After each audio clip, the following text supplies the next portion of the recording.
The first time my wife called me by my brother's name during intimacy, I thought I was hearing things. We were in our bedroom on a Tuesday night in October, the kind of dreary evening that makes you grateful for human warmth. Allison was beneath me, eyes closed, breathing heavy, when she whispered, "Oh, Jake, yes." I froze mid-motion. My entire body went rigid like I'd been struck by lightning. "Did you just say Jake?" My voice came out quiet, almost a whisper. Her eyes snapped open, pupils dilated, face flushed. She blinked rapidly, that nervous laugh escaping her lips. "No, I said, babe. You're hearing things, Tom." But I knew what I'd heard. Jake, my younger brother's name. The golden child who could do no wrong, the one who'd always been Mom's favorite, the successful contractor with the perfect smile and the fancy truck. I pulled away from her, sitting on the edge of our bed in the dim light, filtering through our bedroom curtains. Our house in Rusty Lake wasn't much to look at. A ranch-style place built in the 70s with outdated fixtures and carpet that had seen better days, but it was ours, or so I'd thought. "Tom, come back," Allison said, reaching for me. "Don't be ridiculous." But the mood was shattered. I couldn't shake the sound of his name on her lips, the way she'd said it with such breathless desire. More passion than she'd shown me in months. "I'm Tom Bradley, 43 years old, owner of Bradley Auto Repair on the outskirts of town. Not glamorous work, but honest. I've got grease under my fingernails and calluses on my palms from 20 years of fixing other people's problems." Allison is a lawyer at Henderson & Associates downtown, always impeccably dressed, always reaching for something bigger than our small-town life. We'd been married 16 years. Our daughter Emma was 17, a senior in high school who spent more time on her phone than talking to either of us. Lately, it felt like we were all just strangers sharing the same address. The second time it happened, there was no denying it. A week later, we were trying again. I'd convinced myself I'd imagined it, that the stress of the shop and our growing distance had made me paranoid. Allison seemed more attentive that night, more present. For a moment, I thought we might be finding our way back to each other. Then she did it again. "Oh, Jake," she moaned, eyes squeezed shut, lost in whatever fantasy was playing behind her eyelids. This time I stopped completely. No gentle pause, no questioning whisper. I pulled away and sat up, staring down at my wife of 16 years. Her eyes flew open. "What's wrong?" "You called me Jake again." The color drained from her face, then rushed back in a wave of defensive anger. "I did not. You're being paranoid, Tom. This is ridiculous." "I heard you, Allison. Clear as day. Jake." She sat up, pulling the sheet around herself like armor. "Even if I did, which I didn't, it doesn't mean anything. People say random things during intimacy. It's not like I'm thinking about him." But her protest rang hollow. The way she said him, with just a little too much emphasis. The way she couldn't quite meet my eyes. I'd been married to this woman for 16 years. I knew when she was lying. "Right," I said, getting up and pulling on my boxers. "Random. Where are you going?" "Couch." I spent that night staring at the ceiling in our living room, listening to the house settle around me. Through the thin walls, I could hear Emma's music playing softly from her room, the hum of the refrigerator, the distant sound of traffic on Route 9. Normal sounds of a normal life that suddenly felt anything but normal. Jake had always been the favorite. 3 years younger than me, but somehow always ahead. Better grades, better job, better everything. He'd never married, claimed he was too focused on building his contracting business. Women flocked to him at family gatherings, drawn to his easy confidence and movie star smile. I'd never resented him for it. Not really. We were different people, and I'd made peace with being the steady one, the reliable brother who fixed things and paid his bills on time. But lying there in the dark, I felt something ugly stirring in my chest. Something that tasted like betrayal and disappointment. The third time sealed it. A month passed before we tried again. The tension in our house had become thick as fog, but we were both pretending everything was normal. Emma was applying to colleges, Allison was working late more often, and I was spending longer hours at the shop, finding excuses to avoid going home. But marriage has its routines, its expectations. Saturday night, after a few glasses of wine with dinner, we found ourselves in bed again. This time, I was watching her face, studying every expression, every reaction. And there it was again. "Jake," she whispered, her voice thick with desire that I hadn't heard directed at me in years. I didn't stop this time. I didn't say anything. I just filed it away, adding it to the growing pile of evidence that my marriage was built on a foundation of lies and settling. When we were finished, I lay there staring at the ceiling while Allison curled up beside me, already half asleep. The pattern was undeniable now. Not once, not twice, but 3 times. Always Jake. Never random names, never slip-ups. Always my brother. I thought about the way Allison lit up when Jake visited, how she'd touch his arm when she laughed at his jokes that weren't even that funny, how she'd dress differently when she knew he was coming over, taking extra time with her hair and makeup. I'd noticed it all, but I'd chosen to ignore it. Told myself I was being paranoid, jealous, insecure, but the evidence was mounting and I couldn't pretend anymore. My wife was attracted to my brother. Maybe more than attracted. That's when I made a decision that would change everything. If Allison wanted to play games with names, I could play too, and I knew exactly whose name would get under her skin the most. Sadie Mitchell had been Allison's best friend since college. They'd been roommates at State, maid of honor at each other's weddings, the kind of friends who talked every day and knew each other's secrets. Sadie was divorced, worked as a nurse at the county hospital, and had always been kind to me in a way that felt genuine. She was also beautiful, not in the polished, professional way that Allison was beautiful, but naturally, effortlessly. Warm brown eyes, sandy blonde hair that she usually wore in a ponytail, laugh lines that spoke of someone who found joy in small things. More importantly, she listened when I talked. Really listened. Not just waiting for her turn to speak like Allison did. The next time Allison and I were intimate, I was ready. It was a Wednesday night in November. Emma was at a friend's house working on a group project, and Allison had come home from work in a rare good mood. She'd won a case that day, something about a property dispute that had been dragging on for months. We had dinner together for the first time in weeks, actual conversation about our days, our plans for Thanksgiving. For a moment, I almost forgot about the Jake situation, almost convinced myself we could work through this. But then we were in bed, and I was watching her face in the dim light from the hallway, waiting for the inevitable. She didn't disappoint. "Oh, Jake," she breathed, lost in her fantasy. That's when I did it. "Sadie," I moaned, deliberately, clearly. "Oh God, Sadie!" The effect was instantaneous. Allison's eyes snapped open and she pushed me away so hard I nearly fell off the bed. "What did you say?" Her voice was sharp, dangerous. I played dumb, just like she had. "What?" "You called me Sadie." She was sitting up now, sheet clutched to her chest, eyes blazing with fury. I shrugged, mimicking her casual dismissal from weeks before. "You must have misheard." "I know what I heard, Tom. You called me by my best friend's name." "People say random things during intimacy," I said, throwing her own words back at her. "It doesn't mean anything." The silence that followed was deafening. I could see the wheels turning in her head, the realization dawning that I was playing by her rules now. "This is different," she finally said. "How exactly?" She opened her mouth, then closed it. How could she explain the difference without admitting what she'd been doing? How could she claim the moral high ground when she'd been calling me by my brother's name for months? A week later, I did it again. This time there was no pretense of misunderstanding.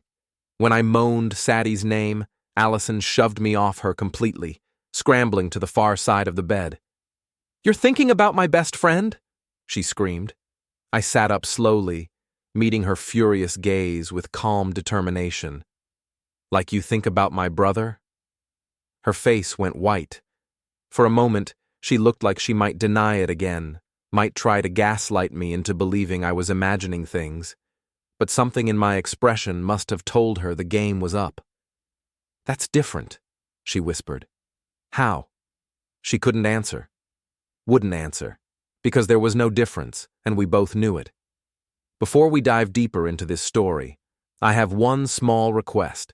Please subscribe, drop a like, comment, and hit that hype button to boost this channel so more people can discover these incredible Reddit stories. The conversation that followed changed everything. We sat there in our bed, two people who'd shared 16 years of marriage, staring at each other like strangers. The silence stretched between us, heavy with unspoken truths and years of accumulated resentment. Finally, Allison spoke. Her voice was small, defeated. I have fantasized about Jake. The words hit me like a physical blow, even though I'd known they were coming. Hearing her admit it out loud made it real in a way that her unconscious slip-ups hadn't. How long? I asked. She wrapped her arms around her knees, looking younger than her 39 years. A couple of years, maybe longer. I don't know when it started exactly. But you know when it got serious. She nodded, not meeting my eyes. Last Christmas, when he helped us fix the roof after that ice storm. He was here every day for a week, and I couldn't stop watching him. The way he moved, how confident he was, how he took charge of everything. I remembered that week. Jake had refused to let me pay him for the work, said it was what family did for each other. I'd been grateful. Grateful that my successful brother was willing to help his struggling older sibling fix his falling-apart house. He's everything I'm not, I said. It wasn't a question. Allison's silence was answer enough. More successful, I continued. Better looking, younger, the golden boy who never puts a foot wrong. Tom, it's okay, I said, and I was surprised to find that I meant it. I'm not surprised. I've been watching you light up around him for months. The way you touch his arm, laugh at his jokes, dress up when you know he's coming over. She flinched at each observation, but didn't deny any of them. I find him attractive, she admitted. More attractive than I should. More successful. He has his life together in a way that's appealing. The honesty was brutal, but I respected her for it. Finally, we were telling the truth. And Sadie? She asked, her voice tight with jealousy. I thought about Sadie's warm smile, the way she actually listened when I talked about the shop or Emma or the 1,000 small frustrations of daily life. How she never made me feel like I was disappointing her just by existing. Sadie's warm, I said. She listens, really listens, not just waiting for her turn to talk.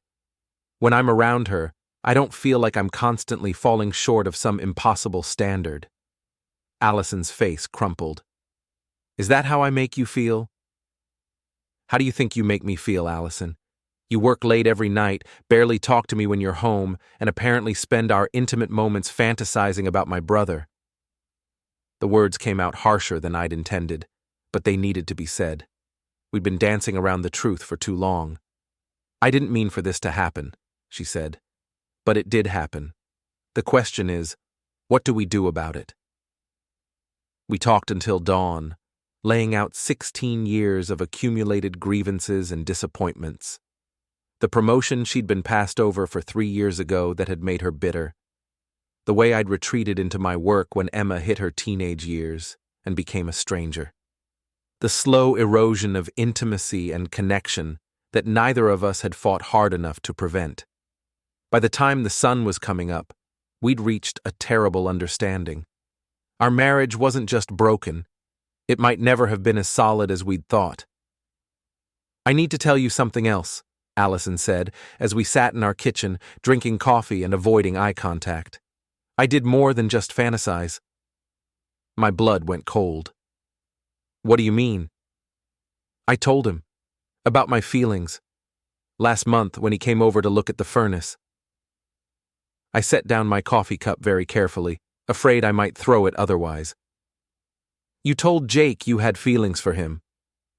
I thought, I don't know what I thought. That maybe he felt the same way. That maybe we could...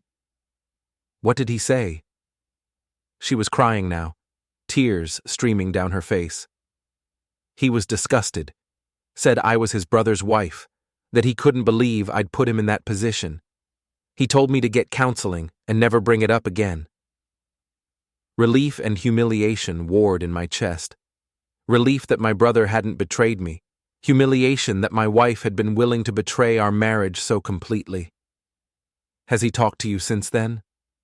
Barely. He's been avoiding family gatherings, making excuses. I think he's embarrassed.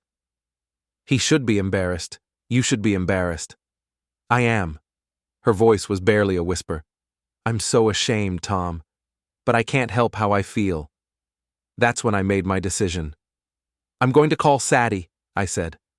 Allison's head snapped up. What? I'm going to tell her everything. About the names, about your confession to Jake, about all of it. If we're being honest now, then let's be completely honest. Tom, please, don't drag her into this. But I was already reaching for my phone. Sadie answered on the second ring, her voice warm and sleepy. Tom, it's early. Is everything okay? Can you come over? Allison and I need to talk to you about something. There was a pause. Of course. Give me 20 minutes. When Sadie arrived, she took one look at our faces and knew something serious was happening. She sat at our kitchen table in her scrubs. She'd just gotten off a night shift at the hospital, and listened without interrupting as I laid out the whole sordid story. The wrong names during intimacy. Allison's confession about Jake. My decision to mirror her behavior. The conversation we'd just had about the state of our marriage. When I finished, Sadie was quiet for a long moment. Then she looked at Allison with something that might have been pity. You pursued Jake? She asked. Allison nodded miserably. And he rejected you. Another nod. Sadie turned to me. And you've been calling her by my name. Yes. Because you've been thinking about me. It wasn't a question, but I answered anyway. Yes. Sadie leaned back in her chair, processing everything. Finally, she spoke. Allison, you've been pulling away from me for months, canceling our lunches, not returning my calls. I thought I'd done something wrong. You didn't do anything wrong, Allison said quickly. No, but I was a threat, wasn't I? Because your husband was starting to notice me, starting to appreciate what you were taking for granted. The accuracy of that observation was stunning. I hadn't even fully realized it myself, but Sadie was right. As my marriage had deteriorated, I'd found myself looking forward to the times when Sadie was around. Her warmth and genuine interest in my life had been a stark contrast to Allison's growing coldness. I've been attracted to you for a while, Tom, Sadie said quietly. I never acted on it because you were married, but I'd be lying if I said I hadn't thought about it. Allison made a sound like she'd been punched. The difference, Sadie continued, looking directly at my wife, is that I have boundaries. I would never pursue a married man, no matter how I felt. And I certainly wouldn't confess my feelings and try to break up a family. I wasn't trying to break up my family, Allison protested. Then what were you trying to do? What did you think would happen if Jake had said yes? Allison had no answer for that. Sadie stood up, smoothing down her scrubs. I should go. You two have a lot to figure out. Sadie, wait, I said, following her to the door. She turned back, her brown eyes soft with sympathy. I'm sorry this is happening, Tom. You deserve better. After she left, Allison and I sat in silence for a long time. Finally, she spoke. She's right. You do deserve better. Maybe we both do. That afternoon, I called Jake. He answered on the first ring, his voice tense. Tom, I was going to call you. I know what happened, I said without preamble. Allison told me everything. The relief in his voice was palpable. Jesus, Tom, I'm so sorry. I didn't encourage it, I swear. I told her it was wrong, that she needed to work on her marriage. I know. I'm not angry with you. You should be. I should have told you immediately. Maybe. But you were trying to protect my marriage. I can't fault you for that. We talked for an hour, clearing the air between us. Jake was mortified by what had happened, convinced that he'd somehow led Allison on without meaning to. I assured him that wasn't the case. This was about Allison's choices, not his actions. What are you going to do? He asked. I looked through the kitchen window at Allison, who was sitting in our backyard staring at nothing. I honestly don't know. The next few weeks were a masterclass in how quickly a life can fall apart. Emma, our 17-year-old daughter, had always been perceptive. Too perceptive for her own good. She'd inherited Allison's sharp intelligence and my stubborn streak, a combination that made her both brilliant and impossible to fool. She knew something was wrong the moment she walked into our house that Wednesday evening after the big revelation. The tension was thick enough to cut with a knife, and both Allison and I were walking around like we were afraid the floor might collapse under our feet. "Okay, what's going on?" Emma demanded, dropping her backpack by the door and fixing us both with a stare that could have melted steel. "And don't tell me nothing, because I'm not stupid." Allison and I exchanged glances. We'd agreed to keep the details from Emma until we figured out what we were doing, but our daughter wasn't going to be put off with vague reassurances. "Your mother and I are having some problems," I said carefully. "We're working through them." Emma snorted. "Problems, right. Is someone cheating?" The directness of the question caught us both off guard. Allison actually flinched.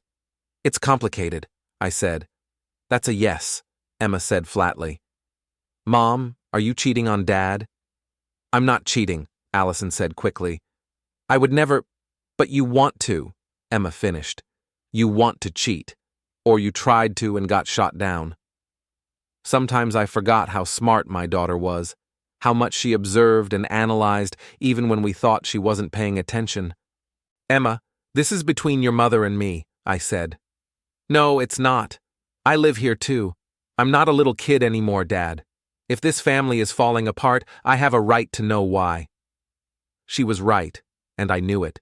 But how do you explain to your teenage daughter that her mother had been calling out her uncle's name during intimacy? How do you tell her that her parents' marriage had become a battlefield of fantasies and emotional betrayal? "We're seeing a counselor," Allison said, which was news to me. "We're going to work through this." Emma looked between us, her expression skeptical. "A counselor. Okay, but you're sleeping in separate rooms now, aren't you? Dad's been on the couch for weeks." Again, nothing got past her. "We just need some space to figure things out," I said. Emma shook her head. "This is so messed up. I'm going to Katie's house. Call me when you two decide whether you're getting divorced or not." She grabbed her backpack and stormed out, leaving Allison and me staring after her. "We're destroying her life," Allison said quietly. "No," I replied. "You're destroying her life. This is your mess, Allison. Your choices." It was cruel, but it was also true. I was tired of pretending that we were equally responsible for this situation. The counseling sessions were a disaster from the start. Dr. Patricia Hendricks was a soft-spoken woman in her 50s who specialized in marriage counseling. Her office was decorated in soothing pastels and filled with the kind of inspirational quotes that made me want to roll my eyes. "Trust is the foundation of any healthy relationship," she said during our first session. "When that trust is broken, it takes time and commitment from both parties to rebuild it." Allison nodded earnestly, playing the role of the repentant wife who wanted to save her marriage. But I could see through the performance. She was going through the motions because it was what she was supposed to do, not because she actually wanted to fix things. "Tom, how are you feeling about Allison's confession?" Dr. Hendricks asked. "Betrayed," I said honestly. "Humiliated, angry. Those are all normal reactions. It's important that you express these feelings in a safe space. I don't need a safe space to express my feelings, I said. I need my wife to stop fantasizing about my brother. Dr. Hendricks turned to Allison. Allison, have you had any contact with Jake since your confession? No, Allison said. He's been avoiding family gatherings. I think he's embarrassed. He should be embarrassed, I said. You put him in an impossible position. Tom, Dr. Hendricks said gently, while your anger is understandable, we need to focus on moving forward, not assigning blame. But I was done pretending that this was some mutual failure we needed to work through together. Allison had blown up our marriage with her selfish choices, and I wasn't going to sit in this pastel office and pretend otherwise. After 3 sessions, I stopped going.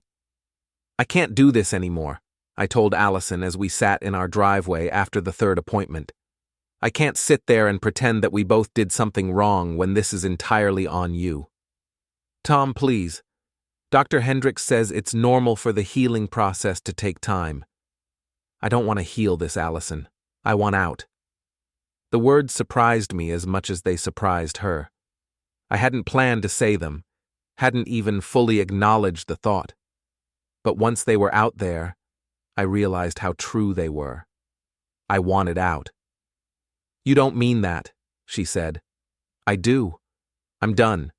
I'm done with the counseling. I'm done pretending this is fixable, and I'm done being married to someone who fantasizes about my brother. That night, I called Sadie. I'm thinking about leaving Allison, I said without preamble. There was a pause. Are you sure? I think so. I can't get past this, Sadie.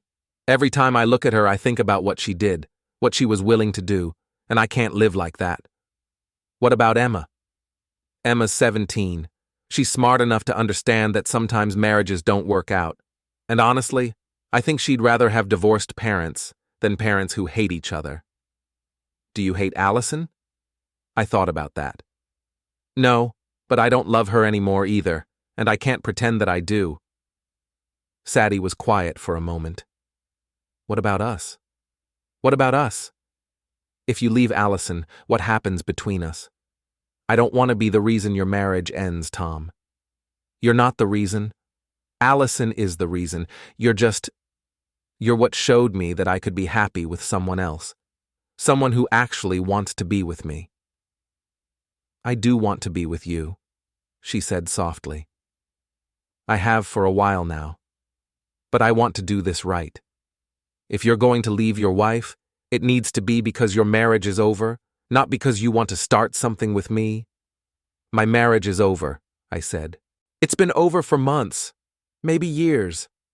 I was just too stubborn to admit it. The conversation that followed was careful, tentative. We both knew we were walking into dangerous territory, but for the first time in months, I felt something like hope. 2 days later, everything exploded. I was at the shop, working on a transmission rebuild, when my phone started buzzing with notifications, text after text, all from numbers I didn't recognize. The first one made my blood run cold. Saw your daughter's video. Sorry about your wife and your brother, man. I dropped my wrench and grabbed my phone, scrolling through the messages with growing horror. Emma posted something about your family on TikTok. Holy shit, your wife really tried to hook up with your brother? That video is wild, dude. Your daughter has no filter. With shaking hands, I opened TikTok and searched for Emma's account. The video was right there at the top of her feed, posted 2 hours ago. It already had over 50,000 views. Emma was sitting in her bedroom, looking directly into the camera with the kind of righteous anger that only teenagers can muster. So my parents think I don't know what's going on, she said, her voice dripping with sarcasm. They think I'm too young to understand that my mom has the hots for my uncle and my dad is basically having an emotional affair with my mom's best friend. My heart stopped. Like, seriously? Emma continued. My mom literally told my uncle she had feelings for him. My uncle, my dad's brother. And now my dad is all cozy with Sadie, who's supposed to be my mom's best friend. It's like a really bad soap opera, except it's my actual life. The video went on for another minute, Emma detailing every humiliating aspect of our family drama with the casual cruelty that social media had taught her generation. She talked about the separate bedrooms, the tense dinners, the way I'd been spending more time at Sadie's apartment. That last part was news to me, since I'd never been to Sadie's apartment. But apparently Emma had seen us talking in the driveway and had drawn her own conclusions. By the time the video ended, I felt like I'd been hit by a truck. Our private family crisis had just been broadcast to the entire internet, complete with names and enough details for anyone in our small town to piece together the whole story. My phone was still buzzing with notifications when Jake called. "Tom, what the hell is going on? People are calling me, asking if I slept with your wife." "Emma posted a video," I said numbly. "She told the whole internet about Allison's confession." "Jesus Christ, how bad is it?" I sent him the link and waited while he watched it. The silence that followed was deafening. "Tom, I'm so sorry. This is a nightmare." "It gets worse," I said, scrolling through the comments on Emma's video. "People are sharing it. It's going viral." And it was. In the 3 hours since Emma had posted it, the video had been shared hundreds of times. Local news blogs were picking it up. Someone had already created a meme using a screenshot of Emma's disgusted expression. My family's private pain had become public entertainment. When I got home that evening, Allison was sitting at the kitchen table with her laptop open, staring at Emma's video with an expression of absolute horror. "She destroyed us," Allison whispered. "Our daughter destroyed our entire family." Emma was upstairs in her room, door locked, refusing to come out or talk to either of us. "She's 17, I said. "She's angry and hurt, and she did what 17-year-olds do. She acted without thinking about the consequences." "The consequences," Allison repeated. "Tom, everyone knows. Everyone in town has seen this. My boss called me into his office today. He's concerned about my personal life affecting my professional reputation." I felt a flicker of sympathy for her, but it was quickly overwhelmed by anger. "Maybe you should have thought about that before you decided to pursue my brother." "This isn't just about me," she snapped.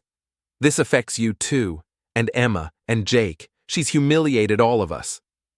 She was right, but I was past caring. Our marriage had been dying a slow death anyway. Emma had just put it out of its misery in the most public way possible. "I'm filing for divorce," I said. Allison looked up from the laptop, her face pale. "Tom, I'm done, Allison. I was done before this video, and I'm definitely done now.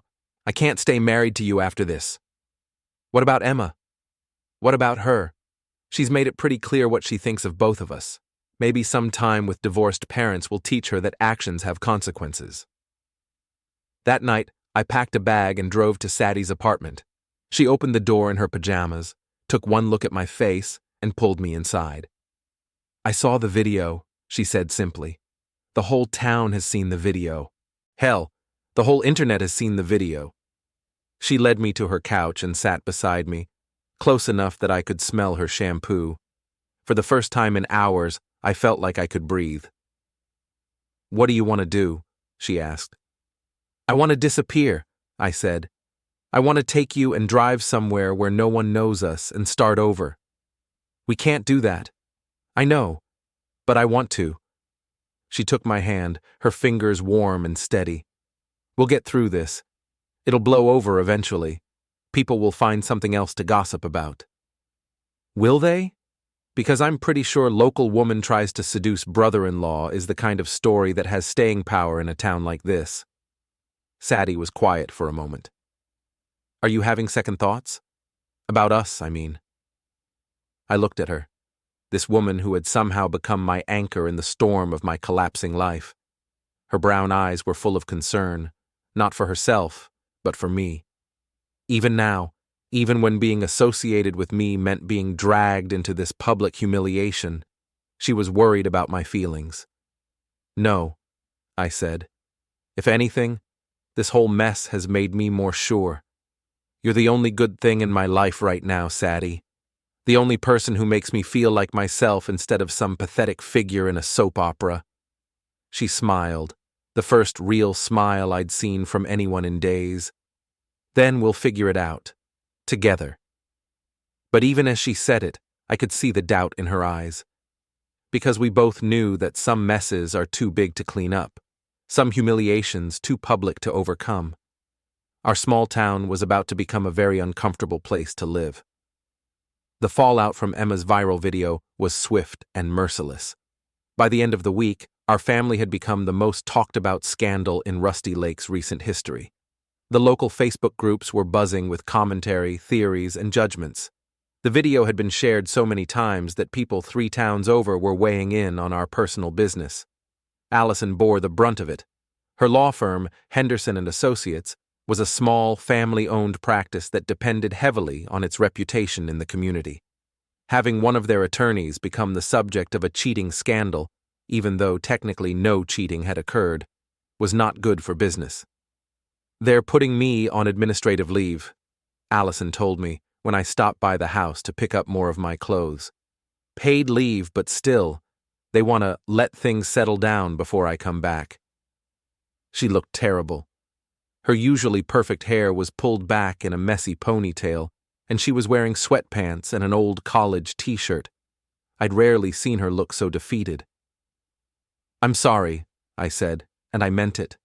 Whatever Allison had done, she didn't deserve to have her career destroyed by our daughter's social media tantrum. "Are you?" "Sorry, I mean." I considered the question. "I'm sorry you're suffering consequences for something that was supposed to be private. But I'm not sorry that the truth came out." "The truth," she repeated bitterly. "The truth is that I made a mistake. One mistake, and now my entire life is falling apart." "One mistake? Allison, you spent months fantasizing about my brother during our intimate moments. You confessed your feelings to him. You were willing to blow up our marriage for a man who wanted nothing to do with you. That's not one mistake, that's a pattern of choices." She flinched at the harshness of my words but didn't argue. What could she say? It was all true. "What about Emma?" she asked. "Are you going to talk to her?" I looked toward the stairs, where our daughter was presumably hiding in her room. She'd been avoiding both of us since the video went viral, communicating only through text messages, and only when absolutely necessary. What would I say? That she destroyed our family? She already knows that. That she humiliated us all? She knows that too. That actions have consequences? I think she's learning that lesson right now. She's 17, Tom. She's a child. She's old enough to know better. And she's old enough to live with the consequences of her choices, just like the rest of us. I went upstairs and knocked on Emma's door. After a long moment, she opened it a crack, peering out at me with red-rimmed eyes. "I'm not apologizing," she said immediately. "I didn't ask you to." She opened the door wider, surprised by my response. Her room looked like a hurricane had hit it. Clothes everywhere, homework scattered across her desk, the general chaos that seemed to follow teenagers wherever they went. "You're not going to yell at me?" "Would it change anything if I did?" She shrugged, a gesture that reminded me painfully of myself at her age. Probably not. I sat on the edge of her bed, moving aside a pile of clean laundry that she hadn't bothered to put away. "Do you want to tell me why you did it?" "Because I was angry," she said simply.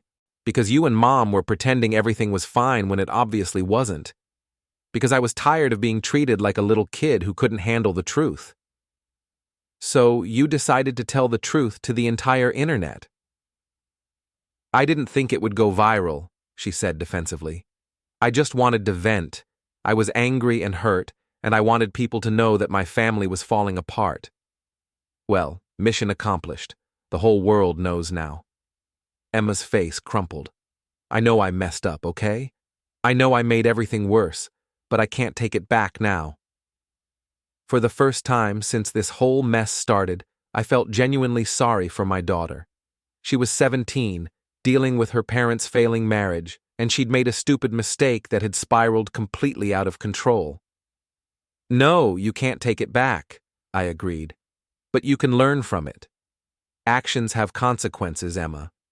Real consequences that affect real people. Your mother might lose her job because of what you posted. I didn't mean for that to happen. I know you didn't, but it happened anyway. That's what consequences are.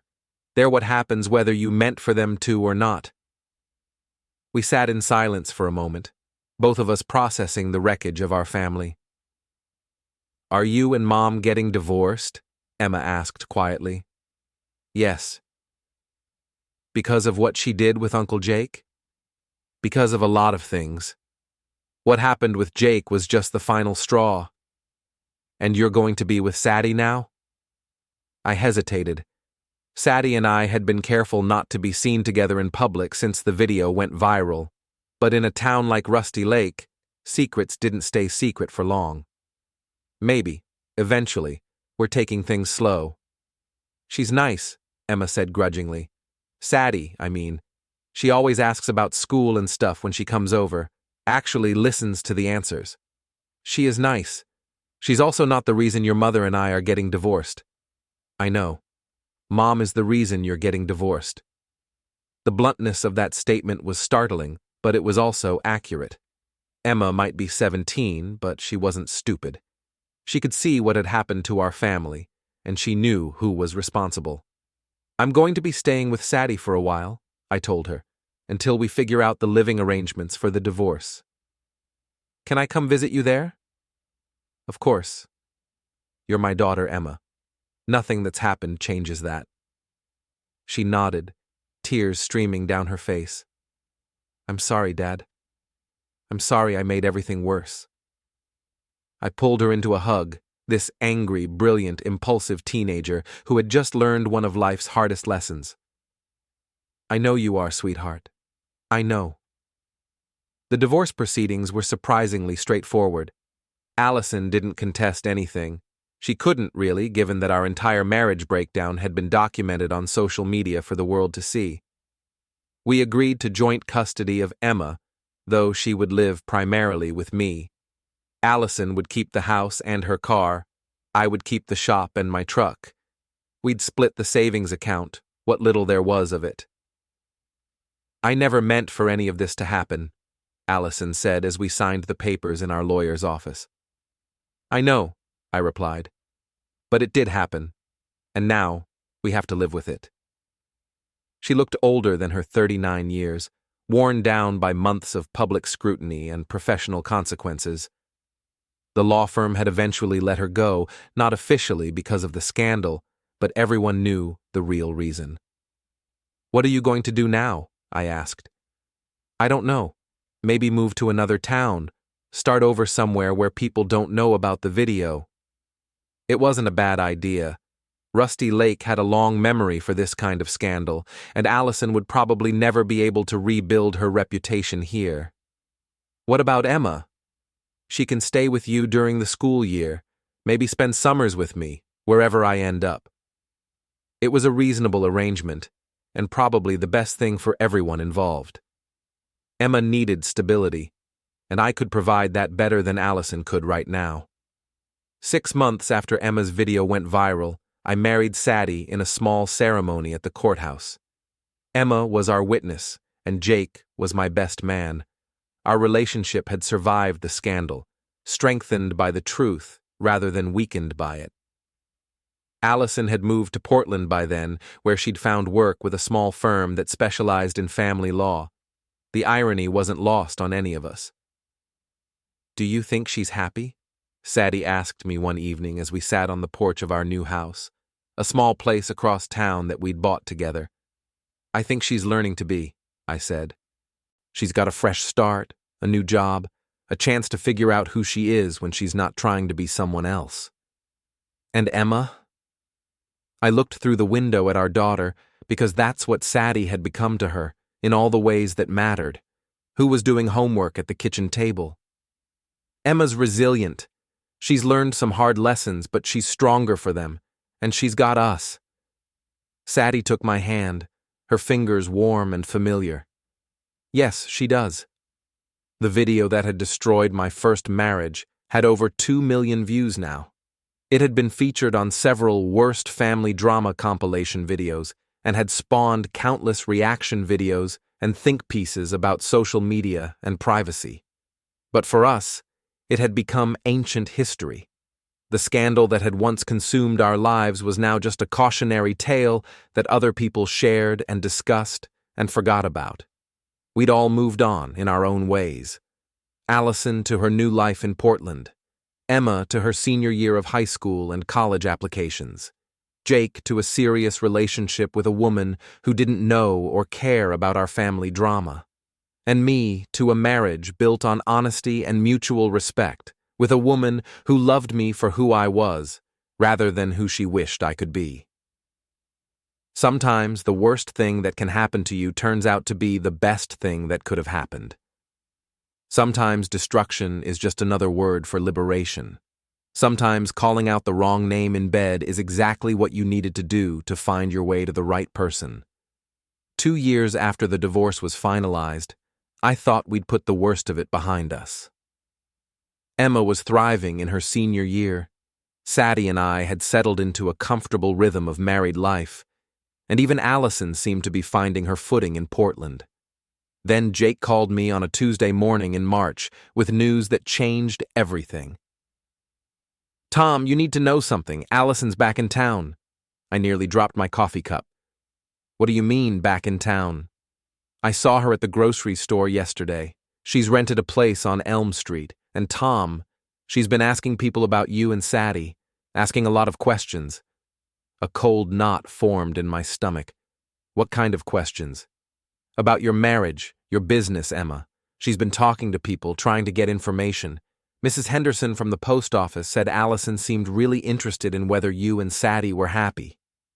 I thanked Jake and hung up, my mind racing. Why would Allison come back to Rusty Lake? She'd built a new life in Portland, found work, even started dating someone according to Emma. What could possibly bring her back to the town where she'd been publicly humiliated? I got my answer that afternoon when she showed up at my shop.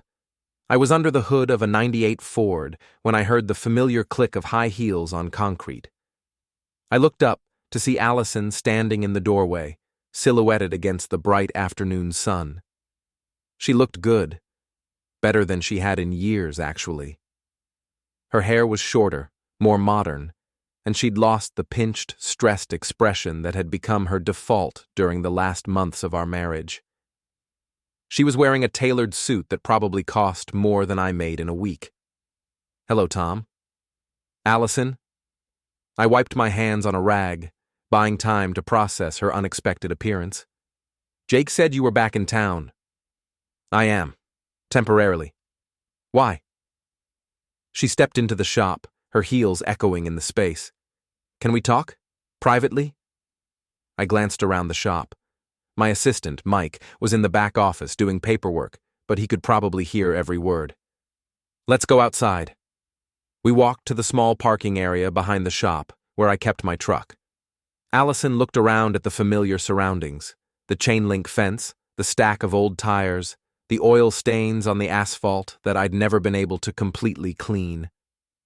"You've done well for yourself," she said. "The shop looks busy." "It is. What do you want, Allison?" She took a deep breath, and I could see her gathering courage for whatever she'd come to say. "I want to try again." The words hit me like a physical blow. "Excuse me?" "I want to try again. Us, I mean. I want to see if we can fix what we broke." I stared at her, wondering if she'd lost her mind. "Allison, we're divorced. I'm married to Sadie now. We have been for almost 2 years." "I know, but that doesn't mean it's too late. People get divorced and remarried all the time." "To each other, you mean?" "Yes. Tom, I've had time to think, to really understand what I lost, what I threw away. I was stupid and selfish, and I hurt you in ways I can't even fully comprehend. But I've changed. I've grown. And I think we could be happy together if we tried again." I felt like I was in some kind of surreal dream. "Are you serious right now?" "Completely serious. I know it sounds crazy, but hear me out. We were married for 16 years, Tom. We built a life together, raised a daughter together. That has to count for something. It counted for something, I said. Right up until you decided you'd rather be with my brother. She flinched. That was a mistake. A terrible, stupid mistake that I've regretted every day since it happened. And what about Sadie? What about the fact that I love her and she loves me, and we've built a good life together? Saddie's a rebound, Allison said dismissively. A safe choice you made when you were hurt and angry. But she's not me, Tom. She's not the mother of your child, the woman you promised to love forever. The casual cruelty of that statement took my breath away. Sadie is not a rebound. She's my wife, and she's been more of a mother to Emma in the last 2 years than you were in the last 2 years of our marriage. That's not fair, isn't it? When's the last time you called Emma? When's the last time you showed any interest in her life beyond the obligatory birthday and Christmas cards? Allison's composure cracked slightly. I've been trying to rebuild my life. I thought some distance would be good for both of us. Distance. Right. Well, you've certainly achieved that. We stood in silence for a moment, the weight of 2 years of separation and resentment hanging between us. I made mistakes, Allison said finally. Terrible mistakes, but I've learned from them. I'm not the same person I was when we got divorced. Neither am I replied. I'm happier now. Genuinely happy, maybe for the first time in years, and I'm not going to throw that away for some fantasy about fixing something that was broken long before you ever said Jake's name in our bed. Her face hardened. So that's it? You won't even consider it? There's nothing to consider. I'm married to Sadie. I love Sadie. And even if I didn't, even if I was single and miserable, I still wouldn't take you back, because I finally understand what it feels like to be with someone who actually wants to be with me. I want to be with you. No, you don't. You want to be with the idea of me, the safe, reliable husband who'll take care of you and never challenge you and never make you face the consequences of your choices. But that man doesn't exist anymore, Allison. You killed him when you decided my brother was more appealing than your marriage. She was crying now, tears streaming down her carefully made-up face. Please, Tom, I know I don't deserve another chance, but I'm asking for one anyway. I'll do anything to make this right. There is no making this right. There's only moving forward. And I've moved forward. With Sadie. She'll never love you the way I did. You're right, I said. She'll never love me the way you did. She'll love me better. She already does. Allison wiped her eyes, her composure returning. Fine, if that's how you feel. That's how I feel. She turned to go, then stopped. What about Emma? Don't you think she deserves to have her parents together? Emma deserves to have parents who are happy, and she does. She has me and Sadie, and she has you in Portland when you bother to make time for her. That's enough. This isn't over, Tom. The threat in her voice was unmistakable. Yes, it is. Go back to Portland, Allison. Go back to your new life, and leave us alone. She walked away without another word, her heels clicking on the asphalt. I watched her go, feeling a mixture of sadness and relief. Sadness for what we'd once had. Relief that I'd finally closed that chapter of my life for good. But as I watched her car disappear down the street, I had the unsettling feeling that this confrontation was just the beginning. I was right. Over the next few days, Allison launched what could only be described as a campaign to win me back. She showed up at the diner where Sadie and I had lunch every Friday, sitting at a table across the room and watching us with an intensity that made other customers uncomfortable.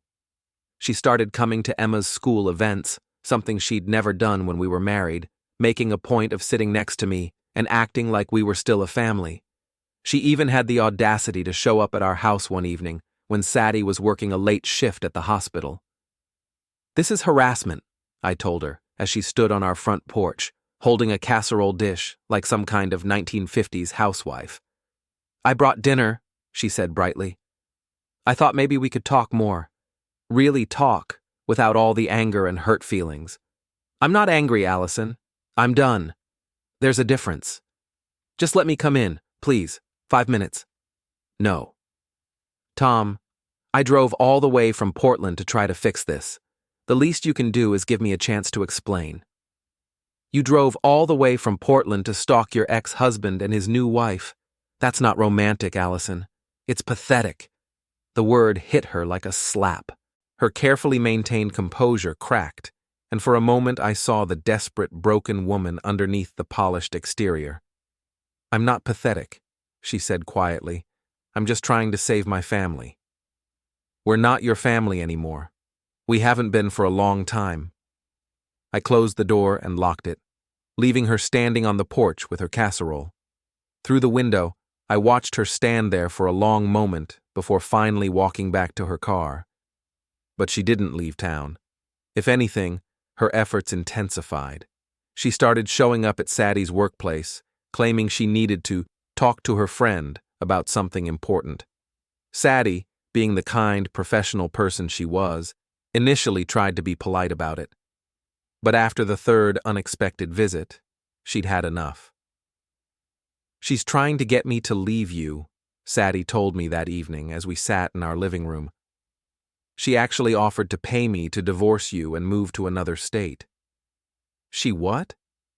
She said she'd give me $50,000 to disappear from your life. Said it would be better for everyone, especially Emma, if you and she got back together. I felt my anger rising, a hot, dangerous thing that I hadn't felt since the early days after our divorce. What did you tell her? I told her that if she came to my workplace again, I'd call security. And I told her that you and I are happy together, and that no amount of money would change that. Good. Tom, I'm worried about her. She seems unstable, desperate, like she's not thinking clearly. Sadie was right to be worried. Allison's behavior was becoming increasingly erratic, increasingly invasive. She was a woman who'd convinced herself that she could undo 2 years of consequences through sheer force of will. The final confrontation came on a Saturday evening in April. Sadie and I were having dinner at the Dropout, the local bar and grill where we'd had our first official date. It was a quiet night, just a few regulars and a couple of families with kids. We were halfway through our meal when Allison walked in. She'd been drinking. I could tell from the way she moved, the slight unsteadiness in her step. She scanned the room until she spotted us, then walked directly to our table. "Well, isn't this cozy?" she said, her voice loud enough to draw attention from other diners. "Allison, you need to leave," I said quietly. "No, I don't think I do. This is a public place. I have every right to be here." Sadie reached across the table and took my hand. "Tom, maybe we should go." "No," Allison said sharply. "You should go. You should go back to whatever rock you crawled out from under and leave my husband alone." "I'm not your husband," I said, standing up. "I haven't been your husband for 2 years." "You're making a mistake, Tom. She's not good enough for you. She's not me." Thank God for that. The words came out louder than I'd intended, and several people turned to stare. I could see phones being pulled out, people starting to record. The last thing we needed was another viral video featuring our family drama. "Let's go," I said to Sadie, dropping money on the table for our unfinished meal. But Allison wasn't done. As we headed for the door, she followed us, her voice rising with each step. "You think you're so much better than me?" she called after Sadie. "You think you're such a good wife? You're just a consolation prize, a participation trophy for a man who couldn't handle a real woman." That's when Sadie stopped walking. She turned around slowly, her brown eyes blazing with a fury I'd never seen from her before. When she spoke, her voice was calm and controlled, but it carried clearly through the suddenly quiet restaurant. "Allison, I've tried to be patient with you. I've tried to understand that you're hurting and desperate, but I'm done being polite." "Oh, are you now?" "Yes, I am. You want to know the difference between us? I don't have to chase after married men to feel good about myself. I don't have to humiliate my family in public to get attention. And I don't have to offer bribes to get rid of the competition, because there is no competition. The restaurant was dead silent now. Even the kitchen staff had stopped what they were doing to listen. Tom chose me, Sadie continued. Not because you weren't available, not because I was convenient, but because I make him happy, because I respect him and support him and love him for who he is, not who I want him to be. You don't know him like I do, Allison said, but her voice had lost its edge. You're right. I don't know him like you do. I know him better. I know him as the man he became after he stopped trying to live up to your impossible standards. I know him as someone who's genuinely happy, maybe for the first time in years. Allison's face crumpled. He was happy with me. No, he wasn't. And deep down, you know that. You both know that. Your marriage was over long before you ever said Jake's name in bed. That was just the final nail in the coffin. The mention of the infamous video incident sent a ripple of recognition through the crowd. Several people were definitely recording now, and I knew we'd be back on social media by morning. But I didn't care. Sadie was magnificent, fierce and protective, and absolutely right about everything she was saying. So here's what's going to happen, Sadie said, taking a step closer to Allison. You're going to go back to Portland. You're going to stop showing up at our house, our workplace, our favorite restaurant. You're going to stop trying to bribe me to leave my husband.